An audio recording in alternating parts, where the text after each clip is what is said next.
अस्सलाम वालेकुम viewers, welcome to my channel SM cooking secret. उम्मीद है आप सब खैरियत से होंगे, खुश और आबाद होंगे। आज हम बनाएंगे बहुत ही मज़ेदार सी और बहुत सी डिफरेंट सी रेसिपी को करते हैं स्टार्ट। बिस्मिल्लाहिर्रहमानिर्रहीम। यहाँ पर हमने आलू लिए हैं और इसको स्किन के साथ ही हमने इसको क्या किया है, बॉयल कर लिया है। आपने छोटे साइज़ के अगर आलू ले रहे हैं तो इनको कट करने की ज़रूरत नहीं है, बड़े साइज़ के लें तो 4 पीसेस में कन्वर्ट कर लीजिएगा। अब यहाँ पर क्या करेंगे कि इसकी कोटिंग को रेडी करेंगे। यहाँ पर बेसन 1 कप के करीब और हमने यहाँ पर हाफ़ टी स्पून के करीब कलौंजी शामिल की है और इसी तरह से मैं इसमें नमक शामिल कर दूँगी। आपने तमाम की तमाम चीज़ें अपने अकॉर्डिंग शामिल कर देनी है, ठीक है। अब यहाँ पर इनको मिक्स करेंगे और इसी के साथ हम इसमें अजवाइन शामिल कर देंगे। अजवाइन भी हमारी सेहत के लिए बहुत फ़ायदेमंद है। बस इन 3 इंग्रेडिएंट्स के अलावा इसमें और कोई एक्स्ट्रा चीज़ शामिल नहीं की जाएगी। आज की ये रेसिपी बहुत ही डिफरेंट और मज़े की होने जा रही है। आज हम बनाएंगे आलू की चाट बनाएंगे और इतनी डिफरेंट होगी कि यहाँ पर फुल्कियों के बगैर ही आज हम इसको एंजॉय करेंगे और इसमें 2 इन 1 मज़ा है।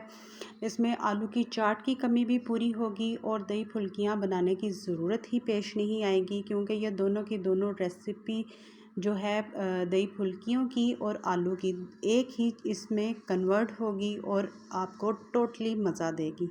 पानी शामिल किया जाएगा इसमें और एक लिक्विडी बैटर फाइन सा बनाकर हम इसको रेडी करेंगे, ठीक है।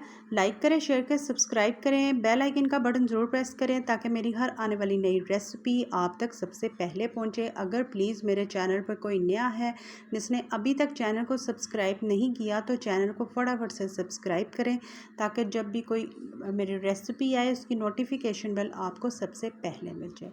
अब यहाँ पर हमने इसको जब बैटर को रेडी किया, थोड़ी देर के लिए स्टे दिया था, फिर हमने एक एक आलू इसमें शामिल करते जाना है और क्या करना है कि डीप फ्राई करते जाना है।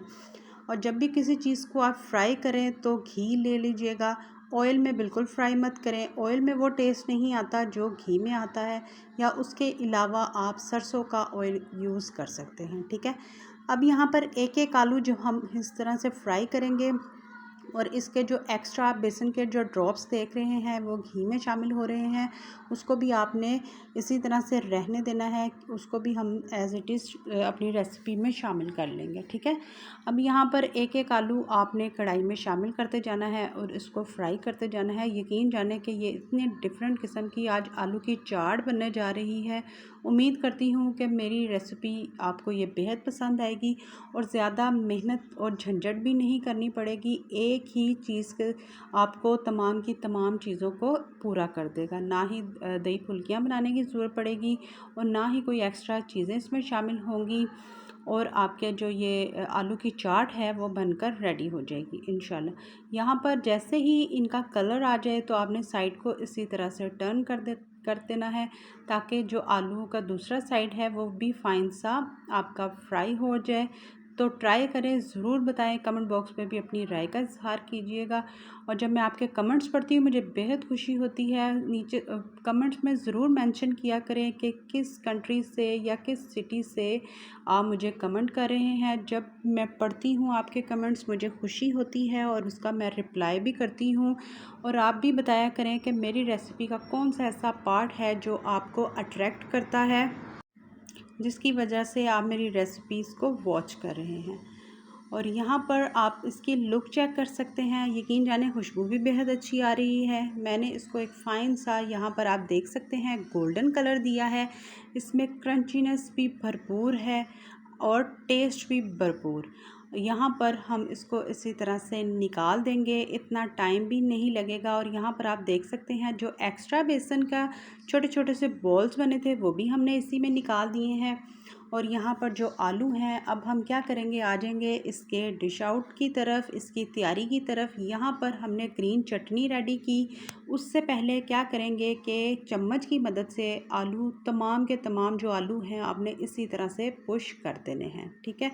और जो ग्रीन चटनी है वो हरा धनिया, पुदीना और उसमें थोड़ा सा हमने क्या किया, अनारदाना शामिल किया, लहसुन शामिल किया, हरी मिर्च शामिल की और उसको फाइन सा ग्राइंड किया। और हमारी जो ग्रीन जो चटनी है वो रेडी हो चुकी है। उसमें भी आपने नमक अपने अकॉर्डिंग शामिल कर देना है। और इसी तरह से आपने क्या करना है, ये जो ग्रीन चटनी है एक एक इसी तरह से ड्रॉप इसके ऊपर शामिल कर देने हैं। मज़े की आज और बिल्कुल डिफरेंट किस्म की ये जो हमारी आलू की चाट है, आप किसी बर्थडे पार्टी पे भी बना सकते हैं। और अगर आपको कभी सालन बनाने का दिल ना करे तो आप इस गर्मी के मौसम में इसको इजीली बनाएं और इन्जॉय करें। अब यहाँ पर जो हस्बे ज़रूरत जो हम अपने चाट में यहाँ पर दही बल्ले वगैरह में जो चीज़ें शामिल करते हैं, टमाटर एक मैंने लिया छोटे साइज़ का, उसको छोटा छोटा सा कट करके उसको हम शामिल कर देंगे। हरा धनिया और प्याज इसी तरह से छोटा छोटा कट करके वो इसके ऊपर स्प्रिंकल कर दिया जाएगा। इसको भी जो चीज़ अगर आपको पसंद ना हो अपने अकॉर्डिंग आपने शामिल करनी है और अपने ही मर्ज़ी से उसको आप स्किप भी कर सकते हैं, ठीक है। अब यहाँ पर हमने 1 टेबल स्पून भरकर इसको इसके ऊपर स्प्रिंकल कर दिया है, प्याज टमाटर और हरा धनिया को। और यहाँ पर जो सिंपल दही है उसको भी आपने इसी तरह से रफली इसके ऊपर शामिल कर दें, या तमाम की तमाम आप उसके ऊपर शामिल कर सकते हैं। जब आप ये चाट खुद भी ट्राई करेंगे ये आलू की चाट, तो आपने मुझे कमेंट बॉक्स पे ज़रूर बताना है। इसके बेहतरीन रिज़ल्ट मुझे तो बहुत ही अच्छे लगे, हमारी फैमिली को भी बहुत पसंद आई ये चाट। और आपने भी जब इसको बना कर फिर मुझे ज़रूर बताइएगा कि आज की ये रेसिपी आपको हमारी कैसी लगी। यहाँ पर इसी तरह से दोबारा से ग्रीन चटनी पर अगर आपके पास खट्टी मीठी चटनी हो इमली आलू बुखारे की, उसको भी आप शामिल कर दीजिएगा, ठीक है। 1 टीस्पून भर कर चाट मसाला पाउडर, इसकी रेसिपी भी आपको मेरे चैनल पर इजीली मिल जाएगी, उसको हमने इसके ऊपर स्प्रिंकल कर दिया है। अब इसी तरह से आपके पास कोई भी क्रिस्पी क्रैकर्स हों या आपके पास पापड़ी हो और नहीं तो निम्को पड़ी हो, तो उसको इसी तरह से स्प्रिंकल करें, इंजॉय करें अपनी फैमिली के साथ, अपने घर वालों के साथ। तो फिर फटाफट से जाएं किचन में और आज ही बनाएं और मुझे मेरी फैमिली को दुआओं में शामिल करें। इंशाल्लाह ताला ये रेसिपी आपको बेहद पसंद आएगी। खुश रहें, खुश रखिएगा, दुआओं में शामिल करें मुझे, मेरी फैमिली को, स्पेशली हमारे कमाने वालों को।